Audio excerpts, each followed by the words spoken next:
Assalamualaikum warahmatullahi wabarakatuh. Mentang mental kerupuk, hujan nggak usah takut Pak. Saya sama hujan nggak takut karena datangnya keroyokan. Coba sendiri saja sih. Mental kerupuk, ulangi sekali lagi.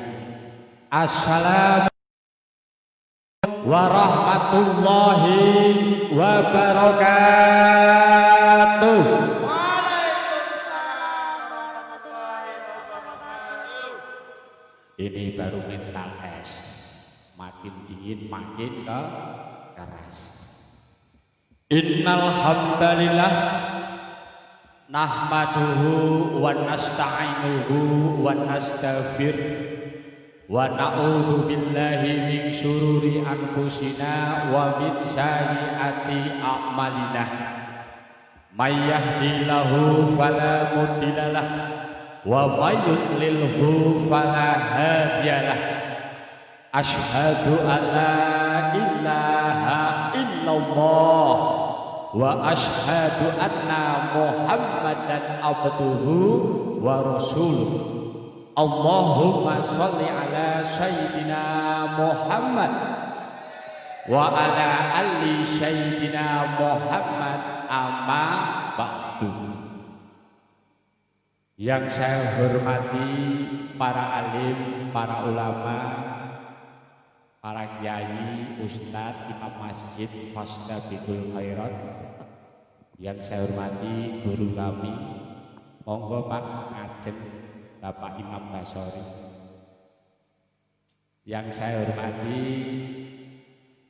bapak-bapak hadirin wal hadirat, kapling baru Sungai Daun, jamaah Masjid Fastabiqul Khairat. Tak lupa tokoh masyarakat Bapak Herwi, Bapak Tejo Handoko, Sugeng Dalu Pak. Ini semua tadi pada kaget. Kemarin di jamaah Yasin katanya dikasih tahu ustadznya dari Jawa Tengah. Nah kok sing nongol ini. Tapi bagus, Pak Ahmad Zubairi ngundang saya itu bagus. Bagusnya apa? Ngundang saya itu tebel, berani datang sendiri. Gak ada yang kenal, parkir saya tadi dibingungkan sama tukang parkir. Tarik sana, tarik sini. Alhamdulillah, puji syukur kehadirat Allah Subhanahu wa Ta'ala. Pada malam hari ini Allah masih memberikan kita rahmat, nikmat, taufik serta hidayahnya. Syukur kepada Allah Subhanahu wa Ta'ala. Syukur yang pertama, alhamdulillahirabbil alamin, kita yang hadir pada malam hari ini masih diberikan kesehatan di tengah pandemi corona, khususnya rakyat Indonesia, umumnya dunia banyak yang sakit gara-gara corona, tapi alhamdulillah kita masih diberikan kesehatan. Semoga kesehatan yang telah kita terima dari Allah Subhanahu wa Ta'ala ini nantinya kita syukuri, bisa sehat badannya, juga sehat hatinya. Pak, kira-kira kalau suruh milih sehat badan sama sehat hati, pilih mana Pak? Dua-duanya, pilihan yang tidak mengandung resiko ya dua-duanya. Tapi memang sehat badan juga penting, sehat hati juga penting. Tapi coba kita merenung. Kira-kira Pak, ini ada ibu-ibunya enggak loh? Enggak saya sapa. Selamat malam Bu. Assalamualaikum. Bu, kalau suruh milih sehat badan sama sehat hati, milih mana Bu? Dua-duanya juga. Kalau kita mau merenung, apa nanti kira-kira kalau umur kita sudah tua 60 tahun ke atas, itu kira-kira kita akan sehat terus ya Pak? pasti ada yang berkurang. Kalau dulu waktu muda mata ini masih bisa melihat jarak jauh, membaca ini baru nampak, masih nampak. Tapi kalau sudah tua pasti berkurang, kecuali melihat uang. Kalau uang tuh mau pikun tetap nampak hijau. Karena nanti kita itu pasti kalau sudah tua berkurang. Karena Allah sendiri juga mengatakan wa man nu'ammirhu nunakishu fil khalqi afala ya'qilun, yang artinya kira-kira. Saya kalau ngartikan ayat, maaf ya Mbah Imam, kira-kira. Karena memang di dunia ini isinya cuma kira-kira, gak ada yang pasti. Yang pasti itu cuma mati. Memang ada yang pasti di dunia ini. Pengen nyalon wali kota cuma kira-kira jebol atau tidak. Di rumah ada listrik Pak, di rumah listriknya 1.200, itu kira-kira atau pasti? Kira-kira. Bapak kalau beli minyak di pom itu 2 liter itu pasti atau kira-kira? Kalau yang namanya kira-kira ya kadang pas, kadang kurang. Ibu-ibu ini kalau masak Bu, ngasih garam, ngasih gula ditimbang atau kira-kira Bu? Kira-kira. Lah kira-kira, barang siapa yang saya panjangkan umurnya panjang, nanti akan saya kurangi bentuk kenikmatannya, bentuk kejadian saya kembalikan ke bentuk kejadian semula. Jadi ternyata nanti lama-lama kita itu tidak sehat juga. Makanya kita walaupun kurang sehat, tetapi yang penting hatinya sehat. Kalau hatinya sehat, badannya kurang sehat, insya Allah tetap bermanfaat. Tapi kalau badannya sehat, pikirannya nggak kuat, pikirannya nggak sehat, malah celaka. Pernah ke rumah sakit jiwa Pak? Pernah. Orang di rumah sakit jiwa itu sehat badannya, lari kuat, tetapi pikirannya nggak sehat, yomeng lolo. Tahun 2000 kita pernah ingat punya presiden siapa? Siapa tahun 2000? Gus Dur. Gus Dur itu diberikan oleh Allah kecerdasan, maaf penglihatannya itu melorok mripate ora iso dadi apa-apa. Alhamdulillah, mudah-mudahan kita diberikan kesehatan, dan tandanya orang sehat itu gampang, terutama bapak-bapak nih. Kalau ketok merokok kemebul, insya Allah sehat. Jadi ini pengajiannya santai aja Pak. Orang ngaji tempat kawan sendiri kok santai sambil merokok, kecuali tadi pas pembacaan maulid, pembacaan Al-Barjanji, ya kita harus serius karena itu Rasulullah hadir di tengah-tengah kita, kok disambil merokok, disambil SMS. Kalau sekarang monggo, karena kadang orang datang ke pengajian itu kadang nggak kompak, telinganya kepingin denger, ya denger orang soundnya kuat kayak gini, tetapi mulutnya ngomong dewi ada. Ya daripada tidak kompak, kita jejeli sama rokok, jadi bisa santai. Itu tadi yang pertama, kita diberikan nikmat sehat oleh Allah, dan yang kedua alhamdulillah kita oleh Allah Subhanahu wa taala masih diberikan hidayah, dan hidayah ini penting. Karena apa? Karena tanpa hidayah dari Allah Subhanahu wa taala tentu kita tidak bisa hadir di sini, hadir di rumah Shahibul Hajat, yaitu Bapak Ustadz Ahmad Zubairi dalam rangka acara Walimatul Khitan. Makanya mumpung sudah hadir, mumpung sudah datang, ayo sama-sama kita doakan khususnya kepada anak kami Ananda Reza. Semoga diberikan cepat sehat, cepat sembuh, besok cepat main bola.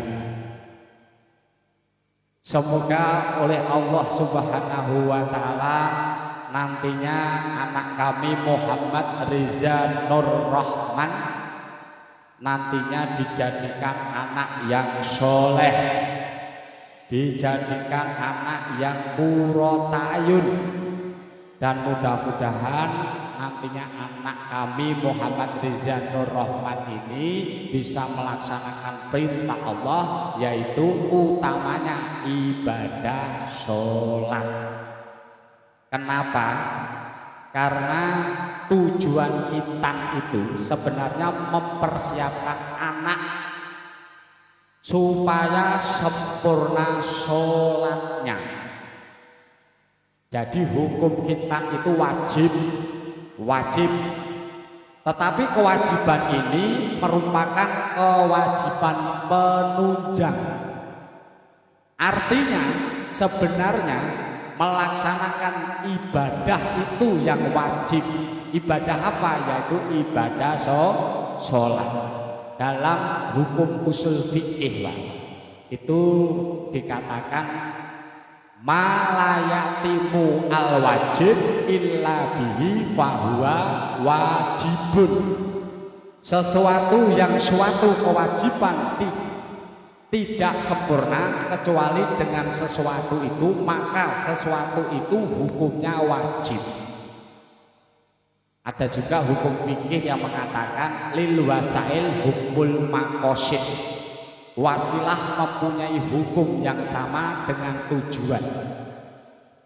Maksudnya begini, Pak. Jadi sebenarnya yang wajib itu perintah sholat, tetapi wasilah itu mempunyai hukum yang sama dengan tujuan. Contohnya, saya Din Mahrudin disuruh sama ayah saya, bapak saya, kamu naiklah ke tangga, naiklah ke genteng, naiklah ke atap. Ya Pak, karena ini ayah saya turuti, ya Pak. Tapi saya mikir, saya nggak akan bisa naik ke atap, ke genteng kalau nggak pakai tangga. Soalnya saya nggak bisa terbang. Makanya tangga ini hukumnya juga ikut wajib, lil wasail hukmul maqasid. Lah, sama dengan kita sing wajib sholate, tetapi sholatmu tidak akan sempurna kalau tidak bersuci.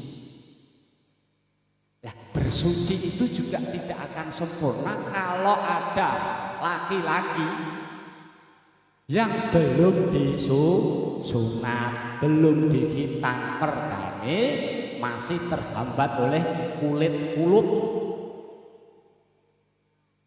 Makanya hukumnya jadi wajib. Bapak-bapak yang insya Allah dirahmati Allah Subhanahu wa Ta'ala. Tapi ada yang mengatakan khitan kuwi hukume sunah. Ya aja disalahke, jangan disalahke. Tetapi yang benar memang sunah, tapi sunah mengikuti Kanjeng Nabi Ibrahim. Makanya nek wong Jawa ngarani sunatan, nek rame-rame namanya sunatan masal. Lah disebut sunnah karena kita mengikuti jejak Nabi Allah Ibrahim. Jadi sunnah itu tidak harus mengikuti Nabi Muhammad Rasulullah Shallallahu Alaihi Wasallam. Kalau Rasulullah itu tidak disunat, tidak dikitan di dunia, Pak. Tetapi beliau orangnya mahtunun, suci, lahir ceprot, sudah dihitan oleh Allah. Nah kita ngikuti Kanjeng Nabi Ibrahim yang disunat umur 80 tahun. Jangan dibayangkan nek umur 80 tahun bayanganmu apa Mas? Nek umur 80 tahun lagi disunat. Alot. Bayangannya alot soalnya sing kok pikir sing keres. Memang Nabi Allah Ibrahim di kitab umur 80, tapi beliau dikasih umur oleh Allah 450 tahun. Jadi ini yo isih nom sama dengan Adik Riza ini perkiraan umurnya. Rata-rata umat Nabi Muhammad rata-rata 11 sampai 12 tahun belum alot, Bro. Ini ada lagi, pasti pikiranmu ngeres lagi. Nabi Ibrahim itu dalam riwayat itu tingginya sekitar 12 meter. Bayangno kalau ada orang tingginya 12 meter terus yang dipotong sepiro. Jadi pikiran-pikiran itu gak usah dibahas. Intinya semoga dengan khitan ini nanti adik kami Muhammad Reza Nur Rahman insya Allah mudah-mudahan bisa melaksanakan perintah Allah tanpa dioyak-oyak bapaknya. Lah sekarang Bapak Ustadz Ahmad Zubairi malam hari ini mengadakan walimatul khitan, acara syukuran. Nah, acara syukuran ini nanti kalau selesai bukan berarti tugas Bapak Ahmad Zubairi selesai. Tamunya pulang, shotnya sudah dikembalikan semua, jamaah hadroh, ustadznya pulang sampai di rumah sendiri. Alhamdulillah tugasku sudah selesai. Ternyata belum. Syukuran malam hari ini baru syukur bilisan. Loh, saya sudah habis banyak ya. Sudah potong kambing, sudah tekoh, sudah bayar ini semuanya kok masih bilisan. Kapan dikatakan Pak Ahmad ini betul-betul bersyukur? Yaitu nanti ketika anaknya yaitu Muhammad Reza sudah bisa sholat dengan tertib, sholat niat karena Allah Subhanahu wa Ta'ala, bukan karena bapaknya. Jadi tugas sampean yaitu ngobrek-ngobrek anake, meksa anake supaya mau sholat. Dan ini sudah bagus, kita kan diundangke sholawatan, pengajian. Ini anak rekam, nanti kalau dewasa si Reza ini mikir dulu saya ketika sunat diundangke Pak Mahrudin, sholawate Badrut Taman. Mudah-mudahan jadi wong soleh. Lain kalau kita kok diundangke Jatilan. Nanti kalau anak mendem jangan nyalahke bapak nih. Ini sudah betul, tapi tugasnya bagaimana caranya kita bisa mengajak anak untuk ibadah. Bapak Ibu yang dirahmati Allah Subhanahu wa Ta'ala. Lah, yen bapake repot, ibuke repot, iku ana dalam praktis dan alhamdulillah sudah dilaksanakan. Beliau ini punya anak 2, yang satu alhamdulillah sudah dipondokkan. Nah besok anak yang kedua ini, adik Riza ini disusul ke abange dipondokke, wis dititipke kiai, dipondokke, ben rumah sepi nggak apa-apa, ibuke nggak usah nangis. Lah anak cuma 2, yang satu sudah dipondok, yang satu harus ke pondok, rumahku sepi. Ora apa-apa sepi ku gawe anaknya, gawe ngajine. Tapi Pak Ahmad itu kan muridnya banyak, anak-anak TPA banyak. Karena apa? Karena kalau dititipkan ke pondok pesantren, ke kiai, minimal ada 2. Yang pertama minimal sholate open, sholate dikontrol kalau Pak Kiai. Minimal sholatnya dikontrol. Pendidikan itu juga penting. Yang kedua, paling tidak kalau dititipkan ke pondok pesantren itu tidak keluyuran. Kalau di rumah sini kan main HP, main kemana nggak jelas lingkungannya. Insya Allah kalau di pesantren lingkungannya baik, bagus. Karena lingkungan itu juga membawa karakter anak itu. Jadi penting pinter ini nomor loro. Sing penting anak yang punya akhlak terlebih dahulu. Dididik di pondok pesantren. Jadi bapaknya tinggal mencari nafkah yang halal, mencari nafkah dikirim ke untuk anaknya, dan ibunya tinggal tidur, tirakat, melek, doa, tinggal doa. Doa sangat penting.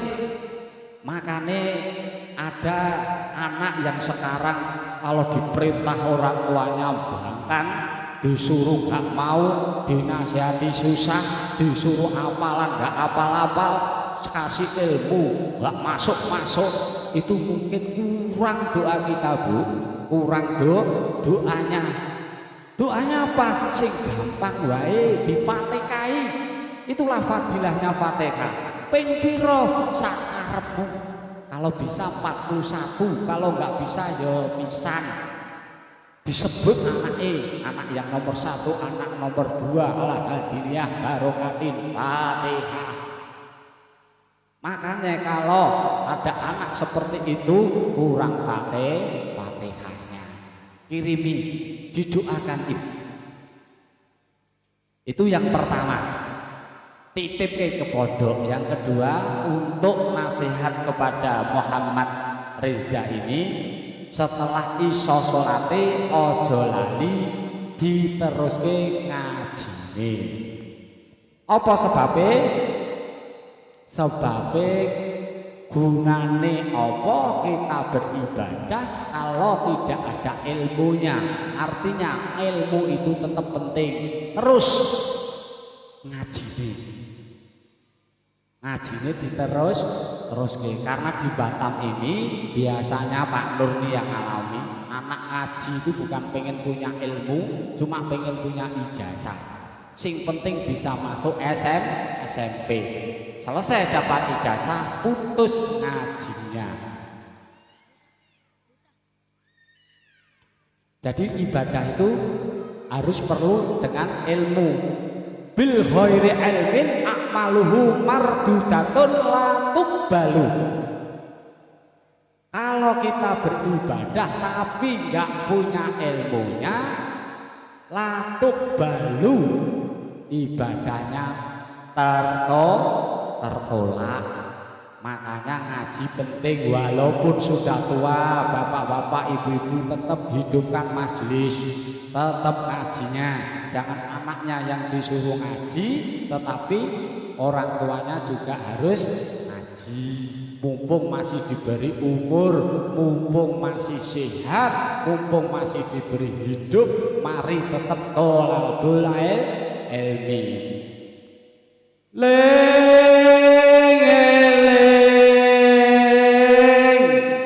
Sira manungsa siap mikir. Belum pernah lihat saya sholawatan kan? Mumpung di rumah Pak Ahmad. Cekik ngeli mau lali malah. Ling sira manungsa temenono anggonmu ngaji, mumpung durung ditekani malaikat ju.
Salli wa sallim ala sayyidina Muhammadin adada ma bi ilmillah isalatan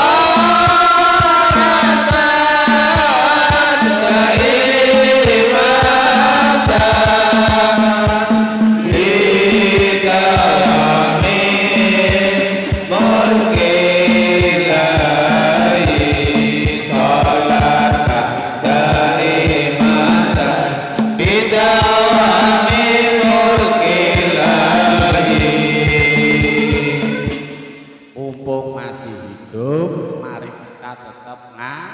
ngaji. Kalau nanti Bapak Ustadz Ahmad Zubairi sudah ngirim anaknya ke pesantren, gak usah lama-lama lah, 5-6 tahun dididik sama Pak Kiai sama Bu Nyai.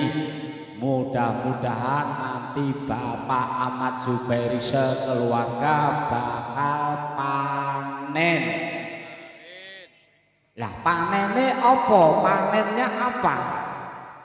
Panennya yaitu anak ini bisa menjadi anak yang soleh. Apa keuntungan anak yang soleh? Anak soleh itu bisa membahagiakan orang tuanya di dunia maupun akhirat.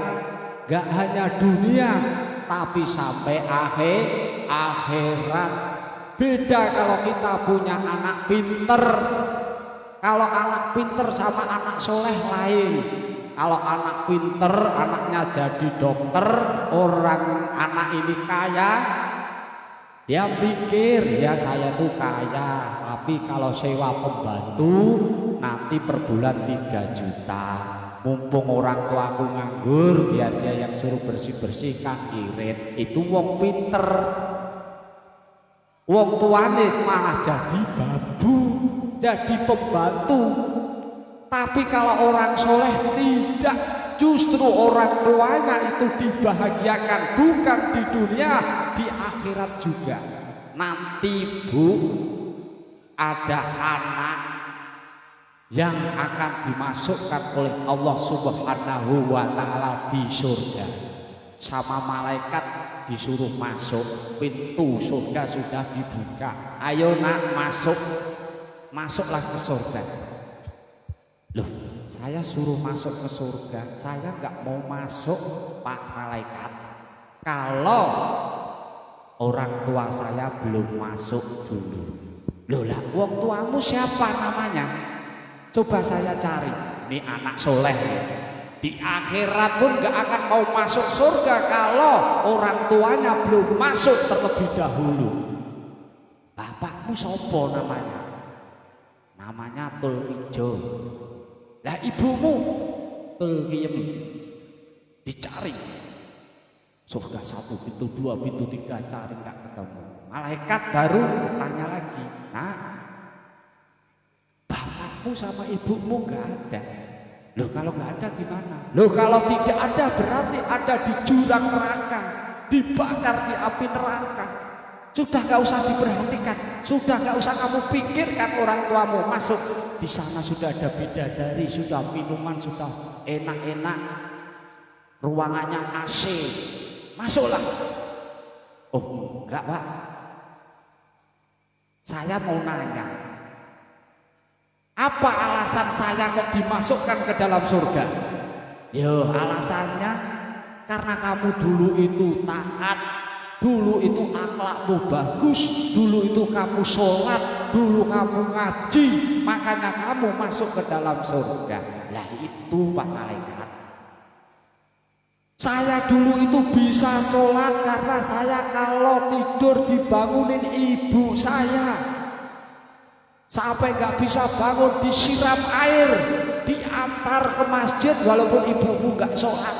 Pulang dia habis itu jemput saya. Lah kalau saya sekarang masuk surga, padahal karena sholat saya bisa sholat karena yang maksa ibu saya nggak mau kalau ibu saya juga nggak dibawa ke dalam surga. Saya dulu bisa ngaji, dimasukkan ke pondok oleh bapak saya karena bapak saya kelas sampai tangannya kobong.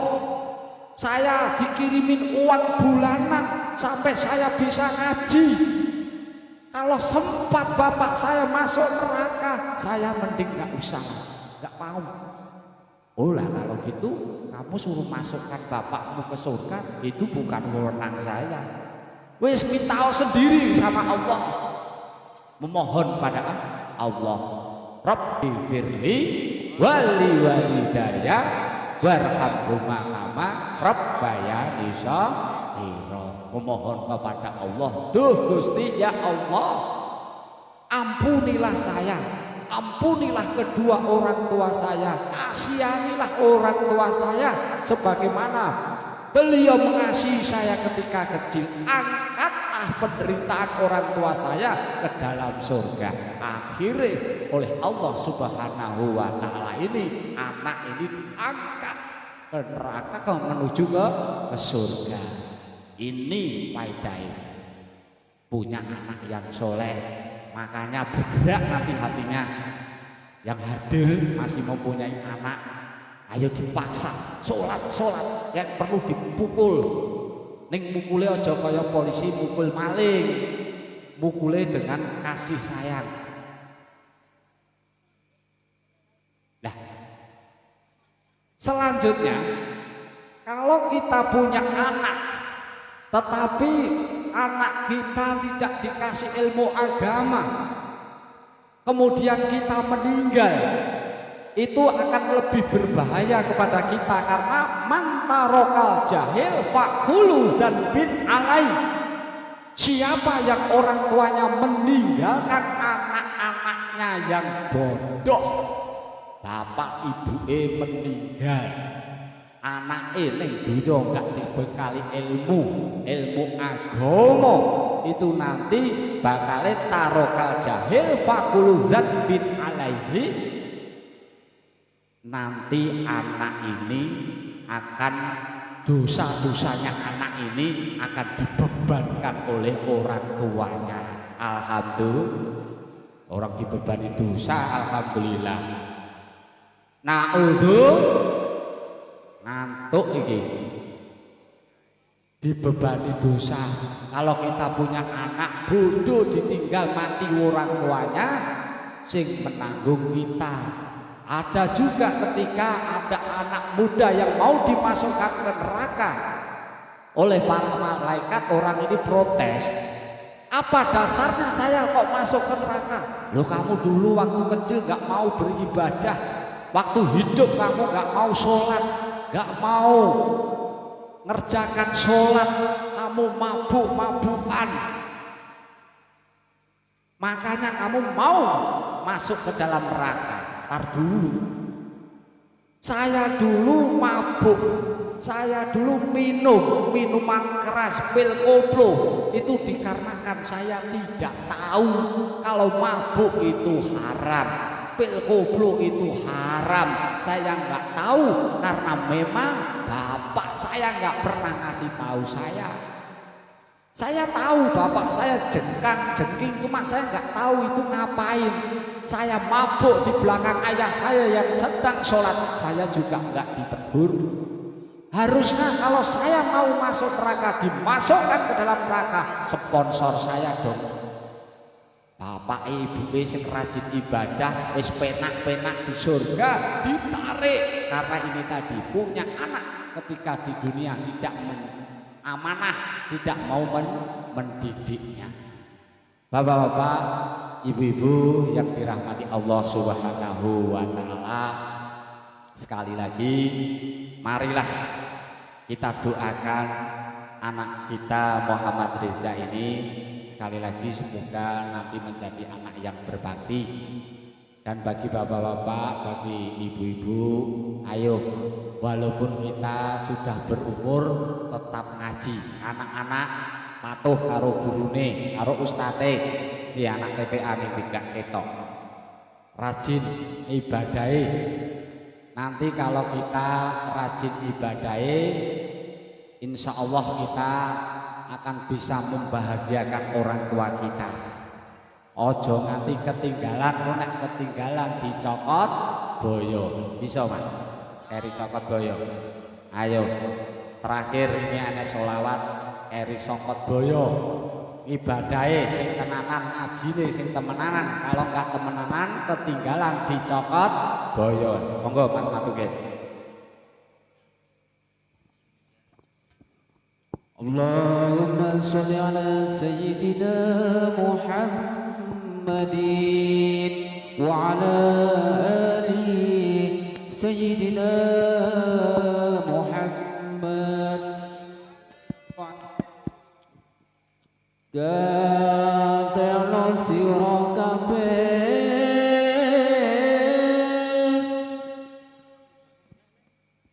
perhatikan semuanya. Saya translate di sini bahasa Indonesianya, Pak. nalika rikala semono sahabat tabi'in lan tabi'in iku gatekake ngaji Istiqomah ngaji sing keri cokot boyo, sing keri cokot boyo, sing keri cokot boyo, sing keri dicokot boyo.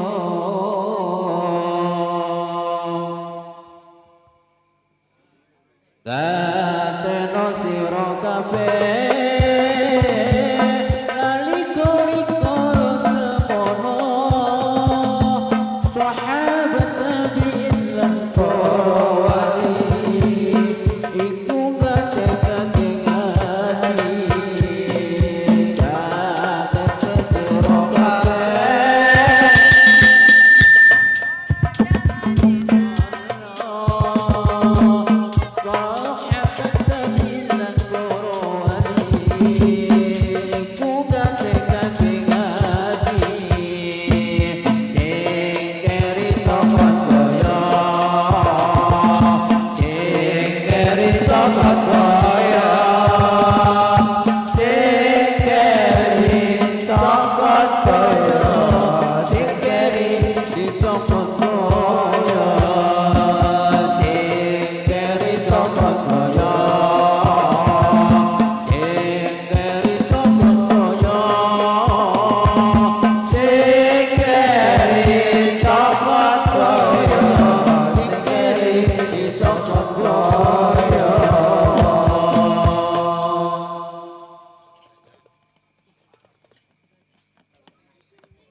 paham Bu. Perhatikan kita semua. Waktu zaman Nabi, para tabi'in lan para wali pada langgengke ngaji, artinya istiqomah ngajine. Mudah-mudahan yang hadir pada malam hari ini nanti tetap oleh Allah diberikan istiqomah. Dan sekali lagi mari kami setelah ini kami mohon nanti Bapak guru kami atau ustadz kami yaitu Bapak Imam Basori yang akan memimpin doa, dan kami cukupkan tausiah pada malam hari ini. Sama-sama berdoa memohon kepada Allah Subhanahu wa taala semoga anak kami tetap cepat diberikan kesembuhan dan nanti menjadi anak yang soleh, menjadi anak yang taat beribadah kepada Allah semua.